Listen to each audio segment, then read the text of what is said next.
Hi friends, this is Dr. Abhishek Kini, a foot and ankle surgeon from Bombay, and I would like to thank Bombay Orthopedic Society and Dr. Ashish Fadnis for this excellent initiative of bringing evidence into practice, where we'll be discussing eminent papers which have changed our practice in our day-to-day life of orthopedics. And today I'll be discussing a paper by Stephen Remelt et al. On calcaneal fractures. Should we or should we not operate? So this is a 2018 paper from our own Indian Journal of Orthopedics, and we all know that calcaneal fractures, especially the displaced intra-articular calcaneal fractures, are controversial. They are a challenging subset of fractures which we come to us for surgeries, and there is a considerable learning curve in mastering them.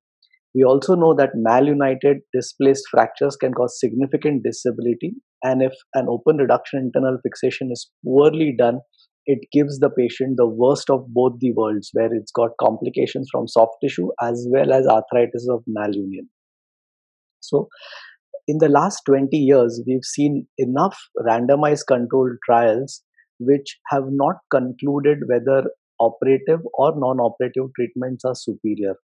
So, if we analyze this in the most efficient way of evidence based medicine, that is randomized controlled trial, and if we are still not able to come out with a question or with an answer to a question, that means we have to look back and see whether are we asking the right question. And coming on to this, whether these papers, whether it asked the right question or not, we need to find out what were lacking. So in these randomized controlled trials, the problems that were eminent were too blinding with respect to treatment allocations, whether the variety of fracture patterns that calcaneum presents to us, the various degrees of soft tissue damage that each fracture pattern presents, then the patient characteristics like associated injuries, comorbidities, compliance of patients, functional demands of patients, and also a surgeon experience and his expertise in treating these fractures are equally important. So all these lead to lot of confounders and selection bias in these randomized controlled trials. Add to this, there is very limited sensitivity of outcome measures or scoring systems, so conclusions in these trials was very difficult. So the questions of operative or versus non-operative treatment in displaced intra-articular calcaneal fractures is probably not the right one from the beginning, as neither patient-related nor surgeon-related factors can be fully standardized in these injuries. So with this article, Ramelt et al. Tries to provide an overview on the present evidence on calcaneal fractures. So, what is the current evidence? There are multiple studies that have happened over this for operative treatment of intra-articular calcaneal fractures. But conclusion for best treatment is difficult due to the diversity of calcaneal fracture and its presentation. But there is enough evidence that says that anatomic reduction of calcaneal shape and joint congruity will lead to acceptable functional results. And surgical results or surgical reduction should be always be aimed wherever we see a more than 2 millimeters of step off or a gap of more than 3 millimeters, where these parameters merits operative treatment with its possible complications. We also know that reduction of displaced extra-articular fractures is recommended for substantial displacement. Extra-articular subtype, especially a tongue type of fracture with severe displacement of the superior margin of the calcaneal tuberosity, what is also known as the beak fracture, is a surgical emergency as it causes skin heel necrosis and exposure of the tendo-achilles insertion. We also know that malunion and its subsequent sequelae like arthritis involving the bony or the soft tissue or other complications can cause significant morbidity to our patients of calcaneal fractures. So there lies the dilemma of randomized controlled trials on calcaneal fractures. One, it's challenging in itself that adequate reduction and soft tissue handling needs to be mastered, and there is a considerable learning curve for surgeons. So in a randomized controlled trial, if a hospital with low loads are enrolled, where contributing to one or two patients per year, their experience being lesser would always sum up to poorer outcomes as compared to a single surgeon which has a high surgical load will always give better outcomes.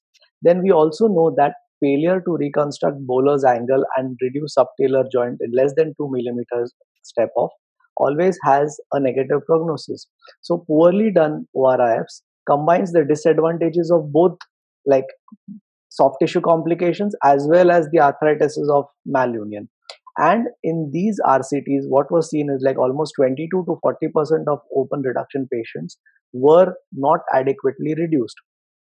Next, the fracture patterns of intraarticular fractures are highly variable, and thus applying a single surgical technique to all patients to minimize co-founders forces surgeons into treatment methods which they may not be comfortable with and that would otherwise not have been chosen for a particular fracture. Like, this also leads to selection bias, where severely displaced patients, fracture patients, may not opt to be randomized into operative versus non-operative, while minimally displaced patients may fall in ORIF category, where a percute or an MIS technique, as shown in the X-ray on the right, would have given better outcomes with lesser soft tissue complications. Add to that the other confounders like Workmen's Compensation Act and everything leads to poorer outcome of patients in calcaneal fractures. So when to operate? So what does evidence say in today is that in absence of local or systemic contraindications, displaced interarticular calcaneal fractures with joint displacement of 2 mm or more should be reduced anatomically to avoid painful hindfoot deformities and post-traumatic arthritis of subtalar joint. It also says that extraarticular fractures with substantial hindfoot varus or valgus deformity and those with significant flattening, broadening, or shortening of the heel should be reduced, preferably via small or percutaneous approaches. Systemic contraindications like neurovascular insufficiencies, poorly controlled diabetes, non-compliance with substance abuse, or systemic disorders with immune deficiencies are not to be operated. Also, non-operative treatment is also generally preferred in non-displaced or minimally displaced fractures where calcaneum is centered beneath the talus and there is mild flattening of Bowler's angle or limited joint step-off. What is the timing of surgery? If you're opting for osteosynthesis for closed fractures, it's normally between 1 to 2 weeks where the swelling, hematoma, and skin blisters have healed. Percutaneous fixation, if you are attempting, then it should be done within 7 days so that post that it's little difficult to kind of mobilize those fragments. Emergency procedures have to be taken up for open fractures, impending compartment syndrome, and displaced fracture with skin incarceration because of the underlying bony fragment. What are the choices of approach? Extensile lateral approach is the routine workhorse for most calcaneal displaced fractures. It's for complex fractures with severe displacement where multiple intraarticular fracture lines are seen at the subtalar joint. It allows good visualization, but it requires careful soft tissue handling with elevation of full thickness fasciocutaneous flap from the lateral calcaneal wall and need to mobilize the peroneal tendon and sural nerve carefully. Yes, there are chances of wound edge necrosis and infection, but you need to be make sure that both your limbs are liberal and you don't have to struggle by overzealous retraction when you're making this approach. And since we are trained more frequently on this approach, this is more easily reproducible in our hands. Other approaches which are gaining popularity now are the sinus tarsi approach, where the direct lateral approach to the subthalamic portion of the lateral calcaneal wall. It is less invasive but has a steeper learning curve where visualization, reduction, and fixation is a challenge. And you may have to use fluoroscopy or open arthroscopy to visualize the reduction. There are other percutaneous fixation techniques for extraarticular fractures or simple intraarticular fractures, and rarely a medial sustentacular approach is taken. It's a 3 centimeter incision between the tibialis posterior and FDL for open reduction internal fraction of sustentacular fragment, and it's fixed with a 3.5 mm screws. So, what are the consideration on reduction and fixation? One, most important is control of reduction. Importance of anatomic reduction and adequate control of reduction is essential regardless of whatever approach you've taken. So once the K wire is fixed, either you have to check it with an open subtalar arthroscopy or a fluoroscopy. If there is an intraarticular step off, the K wire should be corrected immediately before definitive fixation is opted for.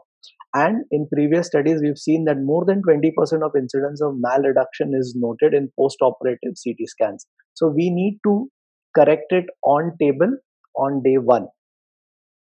What internal fixation technique or plate should be used, or whether the defect should be filled? The evidence says that a single lateral plate that displays the anatomical features of the calcaneum, providing support to the tuberosity, the thalamic portion with the posterior joint facet and the anterior process. It can be locked or non-locked.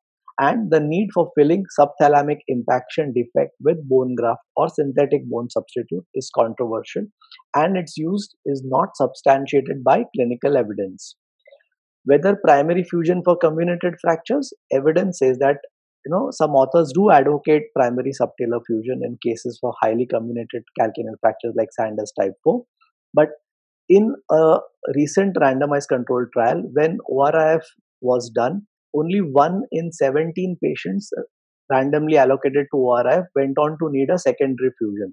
Thus, the rate was around 2 to 6%, and that warrants reasonably for us to perform more ORIF than a primary subtalar fusion. If primary subtalar fusion is opted for, then it needs to be first reduced properly, and then you need to debride the cartilage, add bone graft, and then fix it with 1 or 2 6.5 or 8 cancellous screws. Postoperative care, early mobilization is promoted, active and passive exercises are done for ankle and subtalar joint if your fixation is solid. Partial weight bearing starts from 6 to 12 weeks. Full weight bearing is started after 12 weeks. Plate removal at 1 year if it is symptomatic. So what results can be expected? So in clinical series with more than 100 patients and followed for more than 1 year, showed good to excellent results with open reduction and lateral plate fixation in 60 to 85% of cases using different outcome criteria. So these results seem to prevail on a long-term basis also for available for follow-ups of 8 to 15 years. It is clear evidence that negative prognosis is seen in severe fracture patterns or where they have failed to restore Bowler's angle or subtalar anatomy, and in patients with workers' compensation or comorbidities. So, Ramet et al. Conclude that fractures of calcaneum display a variable fracture pattern and thus require an individualized treatment approach and precise preoperative planning. Open fractures and closed fractures with compartment syndrome or severe soft tissue incarceration resulting from internal fragment pressure are treated as emergencies. Non-displaced or mildly displaced fractures with step off of less than 2 millimeters can be treated non-operatively, likewise with other general contraindications for surgeries. So for displaced fractures or open reduction internal fixation is the treatment of choice with a target of achieving reduction of less than 2 millimeters of step off and a gap of less than 3 millimeters. Approach or implant can be according to surgeon's preference or what works best in a surgeon's hand. So for best outcomes, the procedure should be performed by a surgeon experienced in both the operative treatment of calcaneal fractures as well as complications that may arise in both operative and non-operative management. Thank you, friends. And this is the paper that we've just discussed from Stephen Remelt et al. It's from our Indian Journal of Orthopedics 2018, third issue, May, June. Thank you very much once again for your patient listening.